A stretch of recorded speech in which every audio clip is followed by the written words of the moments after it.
अस्सलाम वालेकुम रहमतुल्लाहि बरकातहू। तो फ्रेंड्स, मेरा नाम आबिद सलमा है, assistant professor department of collegiate education. तो हम गुज़श्ता क्लास में अफसाना शांति के मुताल्लिक़ पढ़ रहे थे। हम जाने थे कि इसमें कौन कौन ही मरहूम देवनाथ और उनकी बीवी गोपा के मुताल्लिक़ हम ज़िक्र कर चुके थे। तो अब हम आगे पढ़ेंगे। अचानक क्या होता है, ये जो मरहूम देवनाथ और अफसाना निगार जो रहते हैं, ये अफसाना निगार दिल्ली पे नहीं, लखनऊ में रहते हैं और देवनाथ दिल्ली में रहते हैं। तो इन दोनों के दरमियान 200-250 मील का फ़ासला है। कोई एक महीने में एक मरतबा ये लोग मिलते हैं। तो देवनाथ के इंतकाल की ख़बर अचानक अफसाना निगार को मिलती है। वो दौड़े हुए चले आते हैं, लेकिन जब आकर देखते हैं तो वहाँ पर घर में बर्तन भांडे के सिवा कुछ नहीं होता। तो इस तरह क्या है, खिदमत खुल्क करने के बावजूद क्या है, उनके पसमानदों को आड़ देने वाला कोई नहीं होता। तो इस तरह अब गोपा के रोज़गार की फ़िक्र है। जिन हालात में वो रहे हैं, इससे तो उन्हें एक दिन में 200 रुपयों की ज़रूरत है, लेकिन यहाँ अब एक महीने में, एक दिन में नहीं, एक महीने में उन्हें 200 रुपयों की ज़रूरत है। लेकिन क्या है, यहाँ पर इतनी सारी आमदनी तो आ नहीं सकती। कई लोग उनकी मदद भी करते हैं और एक साहब तो गोपा से शादी भी करना चाहते हैं, लेकिन वो एक हिंदुस्तानी बीवी की तरह उस शादी से मना कर देती है। इस तरह उनका एक बहुत बड़ा घर होता है जिसका एक हिस्सा किराए पर लगा देते हैं। तो उस किराए में कोई 50 रुपये नहीं मिलते हैं।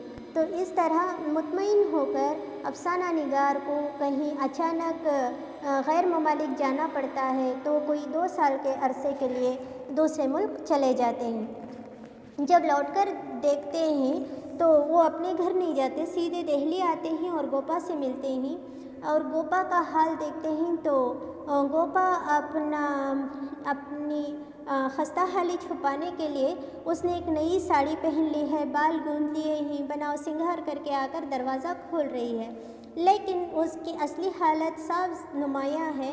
ये देखकर प्रेमचंद कहते हैं, क्या गोपा तुम एकदम बूढ़ी हो गई? तो वो कहती है, बूढ़ी हो ना हूँ तो क्या करूँ, लेकिन अब जवानी को लेकर भी क्या करना है, मुझे बस एक ही फ़िक्र है, सुनीता की शादी हो जाए, फिर मुझे इस दुनिया से कोई लेना देना नहीं। यूँ तो गोपा के 2 बेटे और एक बेटी होती हैं, लेकिन 2 बेटे बचपन ही में फौत हो जाते हैं, तो एक बेटी रह जाती है और अब उसकी उम्र भी शादी की पहुँची, ब्याह को पहुँची है। तो सुनीता से जब भी अफसाना निगार सुनीता से मिलते थे, वो अपने शबाब को नहीं पहुँची थी, वो गले लिपटती, खूब हंसती खेलती। लेकिन अब क्या है, उस पर जवानी आ गई है, शर्माई सी रहती है और अफसाना निगार को भी इस बात से आ गई है कि वो अब जवान हो गई है। तो इसलिए अब उससे दूर से ही बातें करती हैं, पूछते हैं कौन से क्लास में पढ़े हैं, तो कहती है 10वीं में। इस तरह क्या है, अब सुनीता के ब्याह का जिक्र होता है तो गोपा क्या करती है, डरते डरते लाला मदारी लाल का जिक्र छेड़ देती है। तो ये लाला मदारी लाल हैं कौन, क्यों डरती है? वो इसलिए क्योंकि वो साहब क्या थे, पहले इंजीनियर थे, लेकिन अब पेंशन पा रहे थे। वो काफ़ी हरीस इंसान थे, ज़्यादा रिश्वत लेते थे। तो मदारी लाल के लड़के केदारनाथ के साथ वो सुनीता का रिश्ता आया है। ये बात बताती है किसको, अफसाना निगार को। तो जैसे ही वो सुनते हैं, वो कहते हैं, अरे मदारी लाल, उसका और तुम्हारा तो मतलब कोई मेल ही नहीं। तुम उसकी मांगें पूरी करती करती सारी ज़िंदगी लगा दो तब भी पूरी नहीं होंगी। तब वो कहती हैं, नहीं भैया, आप गलत समझ रहे हो, जैसे वो पहले थे अब वैसे नहीं ही, काफ़ी बदल चुके हैं। और दरअसल क्या है, उसकी आरज़ू ये है, मतलब गोपा की आरज़ू ये है कि उसकी बेटी जिस घर में भी जाए रानी बनकर रहे। तो इस तरह क्या है, मुसन्निफ़ खुद जाते हैं मदारी लाल के पास ताकि वो असलियत को जान सकें।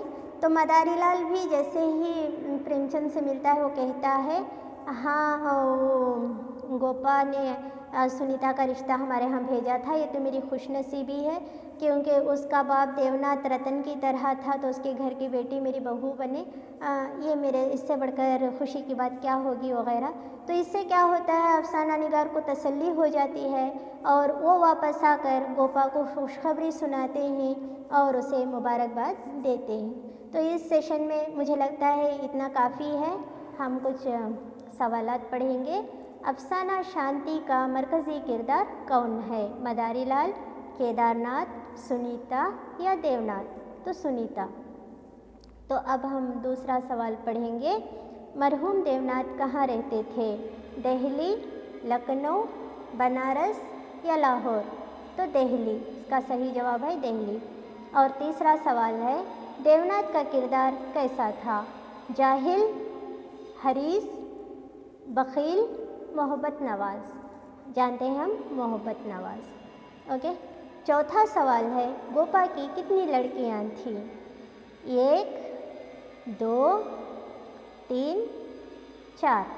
तो गोपा की सिर्फ एक लड़की थी, 2 लड़के थे नहीं। हाँ।